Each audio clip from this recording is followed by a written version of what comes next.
Hello everyone, Shannon Bangford with the Fellowship Music Arts Academy in Portland, Oregon, piano tutorial for Let It Be left hand only. This is the intro and also the verses. It's octave toggling. Mostly the blue are the chords here. And then if you haven't seen the video on the right hand, watch that. So here we go. I'm going to count through this. 1 and 2 and a 3 and 4 and 1 and 2 and 3 and 4 and 1 and 2 and a 3 and 4 and 1 and 2 and 3 and 4. When I find myself in times of trouble, Mother Mary comforts me, speaking words of wisdom, let it be. That's it. Every verse, the same thing. The only thing that's the intro for sure. The only thing that's different is in the actual when he's singing, and I didn't play it this way. There's no C over G here. So let me give you a variation on the verses where this is an actual. These are actual C's here. So when I find myself in times of trouble, Mother Mary comforts me, speaking words of wisdom, let it be. All right, so just a few tricky things. So in if it's not C over G, you just use octave Cs. All right. So let's just talk about this little riff right here. It's a cool little bass line thing. It's not in any sheet music. Not in a lot of versions of the sheet music. So, and I really listened for how many times I heard his pinky hit the low notes in the recording.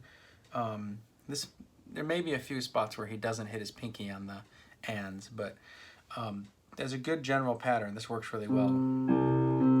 So just to go over this riff, I would practice 1 and 2 and a 3 and 4 and, just to get used to. So it's just a little walk up from F sharp to G. So it's a great way to transition to the G's. So most sheet music just has. It's missing this cool little bass lick in here, riff.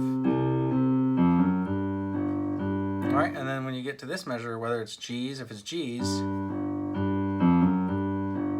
just put the lick and you stay on G's. If it's C's, just like the first measure.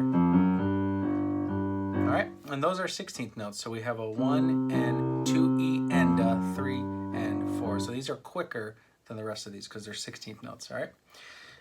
Kind of tricky, this little passing thing here as it walks down, because this is beats 1 and 2 and right here. The C over G is on the end.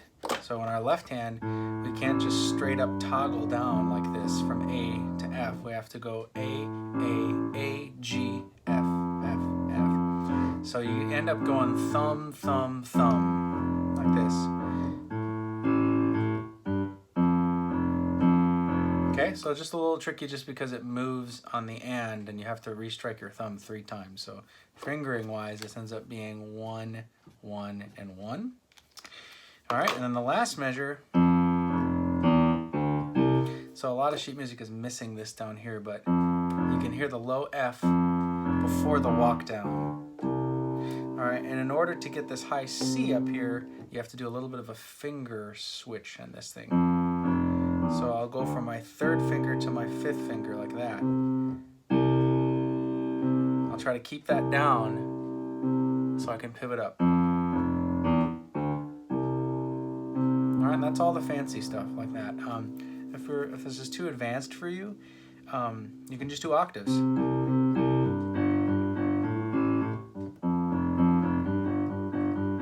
then walk down, even leave this bass one out.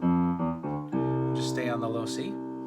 If that's too hard or you can't reach octaves comfortably yet, but you really want to do this, you can do just single notes like this.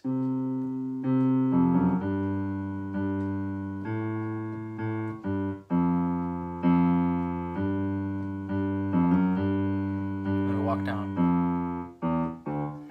Basically, you can just omit all these bottom octave toggles. If you want more of a groove, you can do 8th notes.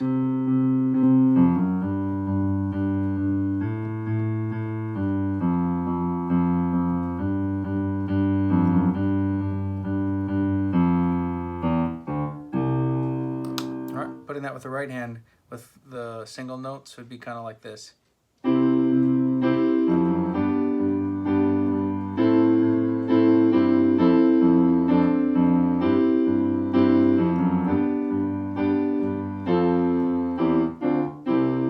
Still sounds good. So either eighth notes or quarter notes down there will work just fine.